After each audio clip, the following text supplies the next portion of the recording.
इसका परिणाम ये हुआ कि देश को विभाजन का दंश झेलना पड़ा। और इसी दृष्टि से पंथनिरपेक्षता की अवधारणा ही वह रास्ता है जिस पर चलकर पंथ और संप्रदाय को राजनीति से पृथक रखा जा सकता है।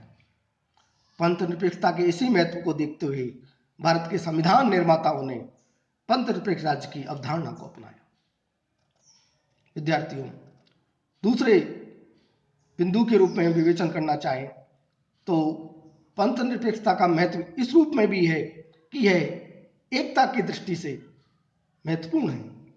चूंकि आप जानते हैं कि भारत में अनेक पंथों के अनुयायी निवास करते हैं और स्वतंत्रता के बाद, पाकिस्तान निर्माण के बाद 11.36% की जनसंख्या भारत में मुसलमानों की थी। इसके अलावा यहाँ सिख, पारसी, जैन, बौद्ध आदि अनेक अल्पसंख्यक धर्मों के लोग रहते थे। इस प्रकार धार्मिक विविधताओं वाले इस देश में एकता बनाए रखने के लिए यह जरूरी था कि पंथनिरपेक्षता को आधार बनाया जाए।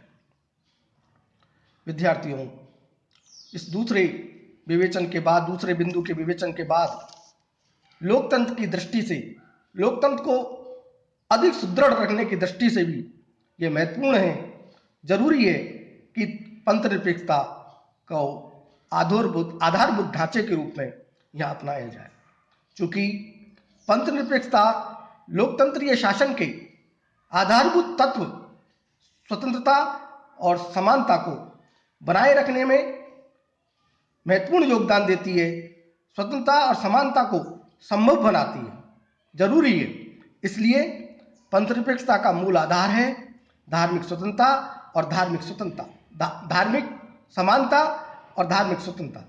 इसलिए व्यक्तिगत स्वतंत्रता का यह एक अभिन्न अंग है और धार्मिक स्वतंत्रता में हस्तक्षेप व्यक्तिगत स्वतंत्रता में बाधा डालता है तो उसमें लोकतांत्रिक राज्य नहीं रह सकता। मित्रों, विद्यार्थियों, इसके बाद यदि हम चौथे बिंदु के रूप में इसके महत्व को विवेचित करना चाहें तो राज्य के नागरिक में समानता की स्थापना करने के लिए भी पंथनिरपेक्षता की अवधारणा को अपनाया जाना जरूरी है। चूंकि लोकतंत्र में सभी नागरिकों को समानता का अधिकार प्राप्त होता है और एक ऐसे देश जिसमें विभिन्न पंथों के अनुयायी हो, और यदि राज्य किसी पंथ विशेष को संरक्षण देता है या किसी पंथ के मानने वालों को उच्चतर या निम्नतर स्तर देता है तो राज्य नागरिकों में समानता नहीं बरत सकता। अतः राज्य के द्वारा पंथों के प्रति समानता का व्यवहार करने में पंथनिरपेक्षता को अपनाया जाना आवश्यक होता है। मित्रों, विद्यार्थियों, इसलिए ही लक्ष्मीवल सिंघवी ने इसके महत्व को प्रतिपादित करते हुए यह लिखा है कि यह राष्ट्रीय एकीकरण का एक साकार विचार है जिसमें राष्ट्रीय जीवन की बिखरी हुई संपन्नता को पल्लवित करने की क्षमता है। मित्रों, इस प्रकार हमने इस पंथनिरपेक्षता के अर्थ को समझा, पंथनिरपेक्षता के महत्व को जाना। और यदि हम भारत में पंथनिरपेक्षता के आधार को समझना चाहें तो हम देखते हैं कि भारत के संविधान की प्रस्तावना में यह स्पष्ट रूप से यह विचार रखा गया है और कहा गया है उसमें कि लोगों के विचार, उसकी अभिव्यक्ति, उनके विश्वास, धर्म और उपासना की स्वतंत्रता भारत के सभी नागरिकों को प्राप्त होगी। 42वें संविधान संशोधन के द्वारा सन 1976 में संविधान की प्रस्तावना में पंथनिरपेक्षता शब्द को जोड़कर पंथनिरपेक्षता की धारणा को स्पष्टता प्रदान की गई। दूसरा, भारतीय संविधान में पंथनिरपेक्ष राज्य का दूसरा आधार नागरिकों के धार्मिक स्वतंत्रता के मूल अधिकार के रूप में भी है। संविधान के अनुच्छेद 25 से 28 नागरिकों के धार्मिक स्वतंत्रता के मूल अधिकारों का उल्लेख करते हैं। तीसरे रूप में हम जानना चाहें तो सुप्रीम कोर्ट ने, भारत के सर्वोच्च न्यायालय ने 11 मार्च 1993 में यह निर्णय दिया कि पंथ निरपेक्षता भारतीय संविधान की मूलभूत अवधारणा है और रहेगी। चौथा, संविधान में यत्र तत्र अनेकों जगह अनेक ऐसे उपबंध हैं जिनमें पंथ निरपेक्षता की स्थापना होती है। यदि हम उन्हें देखें तो आर्टिकल के रूप में यदि हम देखें तो अनुच्छेद 14 से 15 सभी नागरिकों को राजनीतिक क्षेत्र में पंथ के आधार पर भेदभाव करने से रोकता है और इस भेदभाव को वर्जित घोषित करता है। मित्रों, विद्यार्थियों, इसी प्रकार भारतीय संविधान का आर्टिकल 29 में अल्पसंख्यकों को अपनी भाषा, लिपि और संस्कृति को बनाए रखने का अधिकार दिया गया है तथा इसी प्रकार आर्टिकल 30 में विभिन्न अल्पसंख्यक वर्गों को अपनी रुचि के अनुसार शिक्षण संस्थाएं स्थापित करने का अधिकार दिया गया है और अनुच्छेद 325 में स्पष्ट रूप से कहा गया है कि पंथ के आधार पर किसी भी व्यक्ति को निर्वाचक नामावली में सम्मिलित किए जाने के लिए अपात्र नहीं समझा जाएगा। विद्यार्थियों, इस प्रकार भारत में पंथ निरपेक्षता को हमारे संविधान में स्थान दिया गया है और अब हम भारत में पंथ निरपेक्षता से जो उत्पन्न खतरे हैं उनको समझना चाहेंगे कि यह राष्ट्र की एकता और अखंडता को बनाए रखने में एक गंभीर संकट है।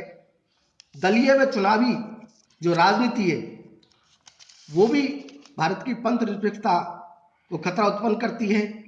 बहुसंख्यक हिंदुओं में असुरक्षा की भावना पैदा होती है। अल्पसंख्यकों की राजनीति है। इसके अलावा अवसरवादी जो दलीय राजनीति है वो भी भारत की पंथ निरपेक्षता को खतरा उत्पन्न करती है। विद्यार्थियों, भारत की पंथ निरपेक्षता के समक्ष उत्पन्न खतरे और पंथ निरपेक्षता की सुरक्षा के जो उपाय हैं उस पर हम पुनः अगली वीडियो में विस्तार से चर्चा करेंगे। तब तक के लिए धन्यवाद। बीए द्वितीय वर्ष के विद्यार्थियों, नमस्कार। आज हम एक नया टॉपिक भारत में धर्मनिरपेक्षता की प्रकृति को लेकर आए हैं। मित्रों, विद्यार्थियों, यह परीक्षा की दृष्टि से भी महत्वपूर्ण है और इस पर एक क्वेश्चन निबंधात्मक पूछा जाता है कि धर्मनिरपेक्षता पर टिप्पणी लिखिए अथवा धर्मनिरपेक्षता के अर्थ और महत्व को समझाते हुए भारत में धर्मनिरपेक्षता से उत्पन्न खतरों का विवेचन कीजिए और सुरक्षा के उपाय बताइए। विद्यार्थियों, मित्रों, धर्मनिरपेक्षता के अर्थ को समझने से पहले मैं आपको बताना चाहूँगा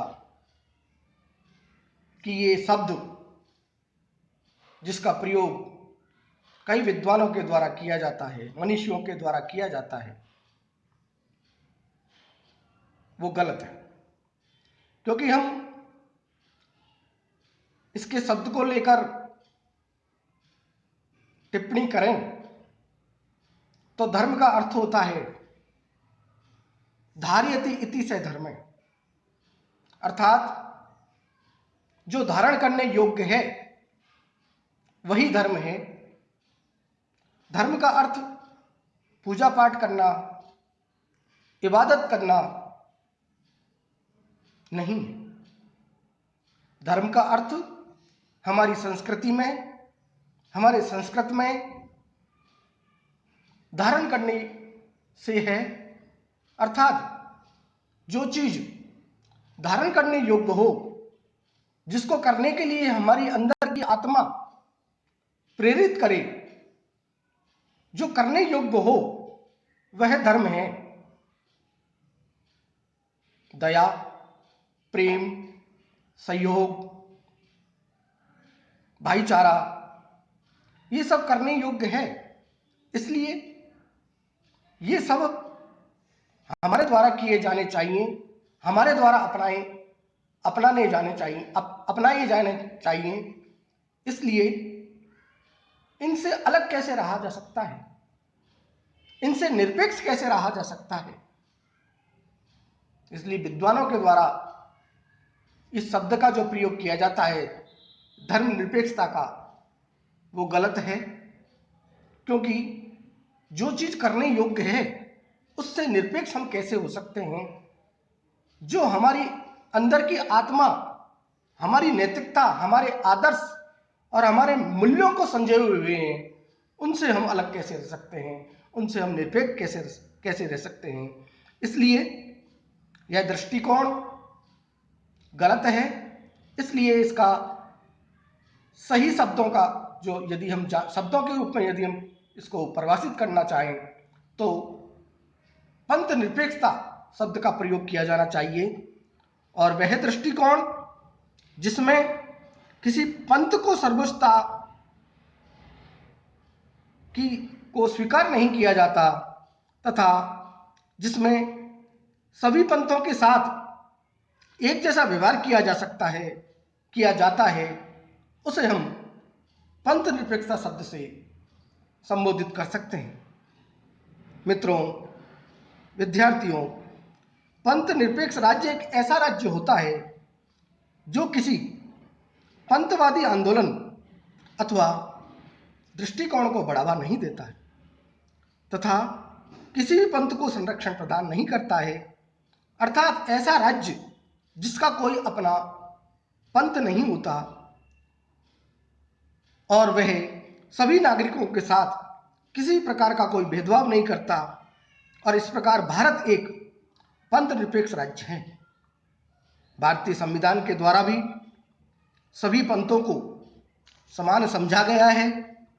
यदि हम विद्वानों के द्वारा इसको परिभाषित करना चाहे तो डॉक्टर राधाकृष्णन कहते हैं कि पंथ निरपेक्ष होने का तात्पर्य अधर्मी होना अथवा संकुचित धार्मिकता पर चलना नहीं होता, वरन अपितु उसका तात्पर्य पूर्णतया आध्यात्मिक होना होता है। मित्रों, विद्यार्थियों, पंथ निरपेक्षता की इस खूबसूरत परिभाषा के बाद यदि हम वेंकटरमन के शब्दों में इसको परिभाषित करना चाहें तो कह सकते हैं कि पंथ निरपेक्ष राज्य वह राज्य है जो धार्मिक नहीं होता, न ही अधार्मिक होता है और न ही धर्म विरोधी होता, परंतु जो धार्मिक सिद्धांतों और धार्मिक क्रियाकलापों से पूर्णतः अलग है और इस तरह जो धार्मिक विषयों में तटस्थ है, वह पंथ निरपेक्ष राज्य है। विद्यार्थियों, इस प्रकार पंथ निरपेक्ष राज्य का अपना कोई पंथ नहीं होता। राज्य पंथ के आधार पर कोई भेद नहीं करता। राज्य पंथ विशेष को कोई संरक्षण प्रदान नहीं करता, या यूं कहें पंथ का प्रचार नहीं करता और पंथ के आधार पर कोई टैक्स वसूल नहीं करता। राज्य की नीतियां किसी पंथ विशेष की परंपराओं, विश्वासों तथा आस्था के अनुकूल निर्धारित नहीं होती। वो सभी पंथ निरपेक्षता की श्रेणी में मानी जा सकती है, गिनी जा सकती है। मित्रों, विद्यार्थियों, अब हम जानना चाहेंगे कि पंथ निरपेक्षता का महत्व क्या है। यदि हम पंथ निरपेक्षता के महत्व को देखें, इसका विवेचन करें, तो इसको हम निम्न बिंदुओं के अंतर्गत परिभाषित कर सकते हैं, देख सकते हैं। पहला, पंथ और संप्रदाय को राजनीति से पृथक रखना। विद्यार्थियों, राष्ट्रीय आंदोलन के काल में आपको मालूम होगा कि भारत में सांप्रदायिक